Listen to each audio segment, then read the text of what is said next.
Do you think that's just what when you separate yourself from your ego and what your insecurities and all like if you were giving yourself advice, you would say that's what the thing is to do. So do you think that's what it was, like your subconscious or you stripped away from all the bullshit when you couldn't lie to yourself because it's a voice in your head? That's exactly it. It's exactly it. Because it knew. It knew. I was a character. I was trying to find myself through a character. I was making different hairstyles and sagging my pants, and I was off. I was off, man. I was a clown. I was a clown, and I was like, this is not where you're supposed to be in life, man.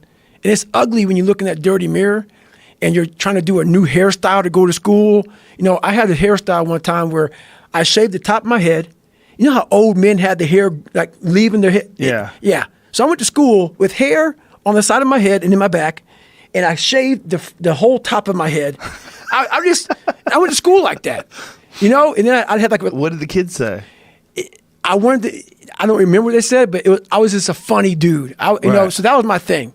I was the funny dude that came into school, like Criss Cross came out when I was in high school. So my pants were backwards. I said, you know, I'm gonna have my pants backwards, sag down past my ass crack, shirt turned backwards with a toothbrush in my mouth with the reverse part. The reverse part is your head is shaved and you have some hair on top. Just a little piece of hair versus like a part through hair. The part was on a bald head. So it was just, I would sit at home, instead of studying, I would think about what can I do to impress a motherfucker at school? Wow. And that became my life. And it's a long road to hoe to get to the guy who says, now, you don't ever smile on any podcast. You look so serious. I look at that shit. I'm like, you motherfuckers have no idea who I am, where I've come from to get here today. You could have probably been an entertainer. Like you probably, because you were doing all that kind of shit? I have some jokes, Joe. I got some jokes, Joe. I bet you do. So what people read in this book Can't Hurt Me. It's a sad story. It's a horrible story. It's a tragic story. It's a story that made me who I am today. But you have to learn to laugh at yourself too. Once you go through that shit, so there's a lot of parts in there where there's a lot of me against a lot of white people, you know? And I have a routine that I won't do. So people who hire me to speak, I'm not going to do the routine. I often do it sometimes. Think about it. I was a 36th black guy to go through SEAL training. Okay.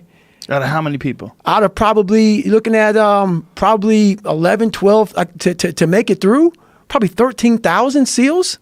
I was probably the 36. I was the 36th black guy to make it through, and over since like the 1940s. You know, you're looking at almost 70 years. Wow. Yeah. So you know, do the math on that. So there's not a lot of black guys, and so I take that and I make a nice comedy skit out of that shit. You know, like the first time they tied me up and threw me, it's called drown proofing. Yeah. So I'm negative born as hell. You know? Me too. Oh. I'm related to that big time. Yes, you one of the few white boys, man, they're negative born. You sink like a rock. Like a rock. And that's hard. So imagine them getting your hands and feet, tying your ass up and throwing you in the fucking water and say swim. It was like throwing a cat in the water with fucking a brick on him. So I was just losing my fucking mind. So it's so many things I had to get over, you know, and I found humor. I found humor in my suffering.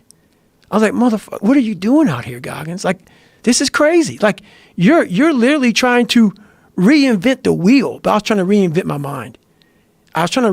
mind. And I used every single tactic possible to do that. I didn't want to live in this world where I was a fake human being anymore. And I was tired of blaming everybody for where I was at. My dad beat me, this happened. I mean, my dad ran prostitutes, man. My dad literally snatched the soul out of my mom. Like, my mom is still battling. Like, after my mom left my dad, and this is what I'll talk about in the book, she got married 3 times for a total of 6 months. You know, I don't go there. I'm not even going to talk about the guy she married. So this woman she's beautiful. She's so smart, all this stuff, man. This guy literally stripped her soul away. And I was a young kid watching it. And I had no soul to begin with. And my brother, he has a story that he could write 8 books.